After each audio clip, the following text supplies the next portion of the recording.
Ever feel like you are just constantly pushing a massive boulder up a hill? Like, despite your absolute best efforts to be happier or fix things, you're just totally exhausted from trying to force your life to change.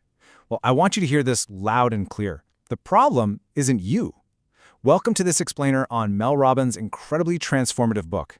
Today we're breaking down a really powerful, frankly liberating framework that is designed to completely overhaul your relationship with other people and, as you'll see, your relationship with yourself.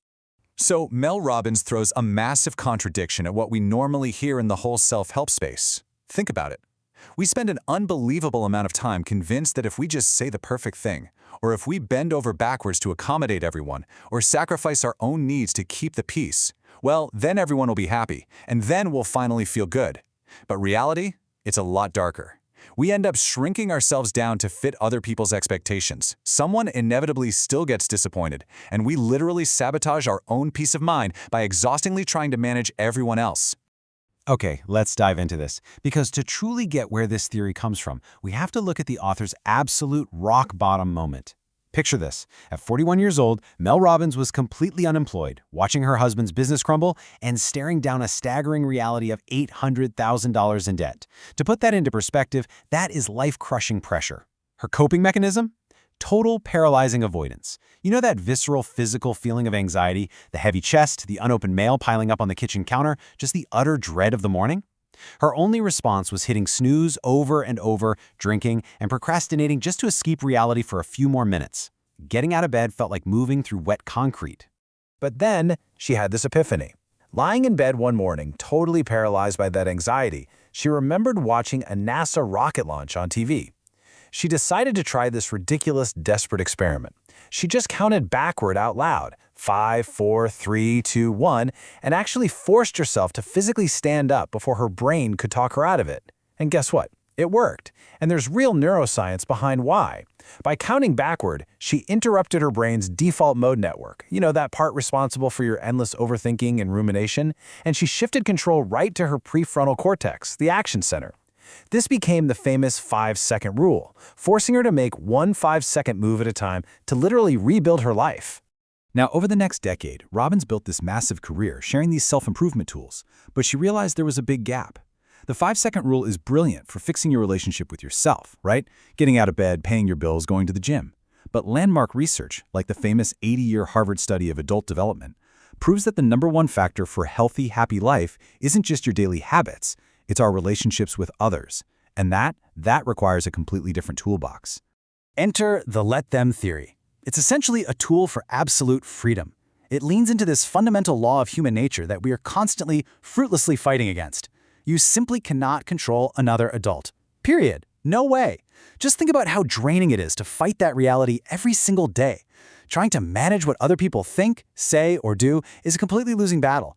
It just drains your most precious, finite resources, your time and your mental energy. Now, what's really interesting to see here is the viral reaction when Robbins started sharing these 2 simple words online. It became a global phenomenon. People weren't just writing "let them" on sticky notes, they were permanently inking it onto their bodies. Thousands of tattoos all across the world. Why? Because the immediate emotional relief of finally letting go of the illusion of control is absolutely profound. It's like the ultimate permission slip to drop a heavy backpack you were never supposed to carry in the first place. Let's look at how this actually plays out in our daily lives. Robbins shares this highly relatable story about being at a garden center, stuck behind a cashier who is moving incredibly, painfully slowly. We all know that internal monologue, don't we? You're tapping your foot, your heart rate spikes, you're rolling your eyes, and you are literally letting your entire mood completely tank because of someone else's pace. We allow trivial, everyday nonsense to totally hijack our emotions, basically handing all our power over to a total stranger. Or consider this deeply exhausting scenario. You make a major life choice, maybe a career pivot or a relationship decision, and boom, a relative immediately criticizes it. You instantly feel defensive and hurt. Think about the massive amount of energy we waste rehearsing fake arguments in the shower or agonizing over a text reply, just trying to please difficult people or avoid their judgment. You end up living your life entirely on the defensive, tiptoeing around anticipating their reactions. Yeah, the solution to both of those intensely stressful scenarios is breathtakingly simple. Let them. The cashier is moving like molasses. Let them be slow. It's not your problem. Your dad has a totally negative opinion about your new career. Let him. Let him have his opinion. It doesn't change your right to make choices that actually fulfill you. You just drop the rope. Imagine the physical sensation of the tension just melting out of your shoulders when you finally stop resisting reality and let people be exactly who they are. But here is the major twist. If you just say let them and stop right there, you're going to hit a massive wall. If your friends go on a weekend trip without you and you just sit at home on the couch sulking, saying, fine, whatever, let them, you are going to end up feeling so isolated, bitter, and totally resentful. Letting them is only half of the equation. Passive acceptance all by itself, that just breeds victimhood. We desperately need the second step. So the first part, let them, is entirely about acceptance, giving up that fake control you never really had over others anyway. But the second part, let me, is where your true personal empowerment lives. This is about radical personal responsibility. It's saying, let them go on the trip without me, but let me plan an incredibly fun weekend for myself. Or let them have their negative opinion about my life, but let me stay absolutely true to my own goals. And this brilliantly illustrates the balance. Think of your energy like a giant seesaw. When you're constantly stepping over onto the side of trying to weigh down, manage, and fix everyone else around you, your energy is scattered and totally depleted. But the second you step off their side, when you completely relinquish that control, you suddenly have all of your weight, your focus, and your energy perfectly centered back on your own side. Giving up control over others creates the exact space you need to finally take control of yourself. This framework is a real game changer when dealing with the universal fear of other people's opinions. If you use other people's anticipated judgments as your daily roadmap, you aren't really living your life. You're just putting on a performance. You change your outfit because of what a coworker might say. You hide a hobby because a friend might judge you. You've got to realize that you are vastly stronger than anyone else's fleeting random thoughts about you. Let them think what they want so you can actually do what you want. And hey, this applies perfectly to those super uncomfortable feelings of jealousy too. Robbins tells this memorable story about walking into a friend's house and seeing these stunning, custom-built queen-size bunk beds. She immediately felt that ugly, heavy hit of jealousy in her gut. But instead of staying petty and finding a reason to hate on her friend's success, which, let's be honest, is kind of our toxic default, she used let them to allow her friend to deeply enjoy her home. Then she used let me to realize that jealousy was actually a compass. It showed her what she truly wanted for her own family. It took her 15 years of putting in the hard financial reps to finally buy her own queen-size bunk beds. She literally turned petty jealousy into a 15-year roadmap for action. Now you might be wondering right now, wait, does let them mean I just abandon people I love if they're making incredibly destructive choices? Absolutely not. What it means is acknowledging reality. You cannot forcefully make someone change their behavior because human beings instinctively resist pressure.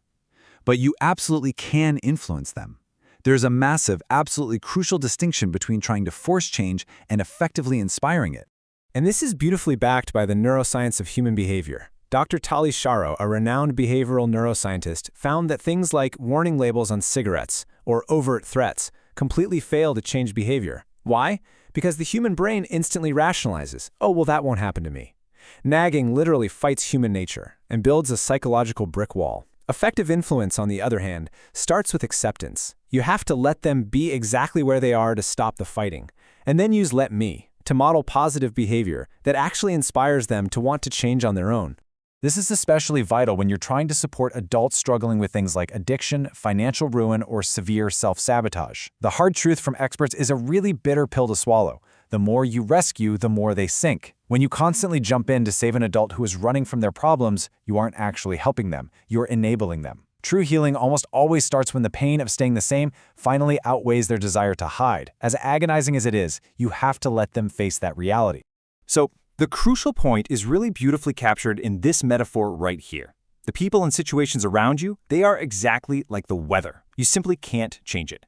You can't force the rain to stop, just like you can't force a bitter coworker to be nice or a relative to finally understand your choices. But you absolutely hold the umbrella. You make the call. Are you going to get completely drenched in their negativity? Or are you going to protect your peace? Pop open your umbrella and keep right on walking. By embracing this, you step out of a life of constant defensive reaction and right into what Robbins calls your let me era. This is the era where you stop endlessly chasing approval from people who are committed to misunderstanding you. You stop trying to manipulate the world just to feel safe. You stop making everyone else's emotional baggage your problem, and you start radically, unapologetically choosing yourself and your own limitless potential. I want to leave you with this final, truly provocative thought. If you are not where you want to be in life right now, there's a good chance you've been giving your precious power away by obsessing over what everyone else is doing, thinking, or saying. Stop it. Let them be. Nobody owes you their approval, nobody owes you their timeline, and nobody owes you a change in their behavior. But you owe yourself the energy, the time, and the focus to build the life you actually want. Take your power back today. Try applying "let them" to the very next annoyance you face, and just watch how quickly and beautifully your entire world opens up.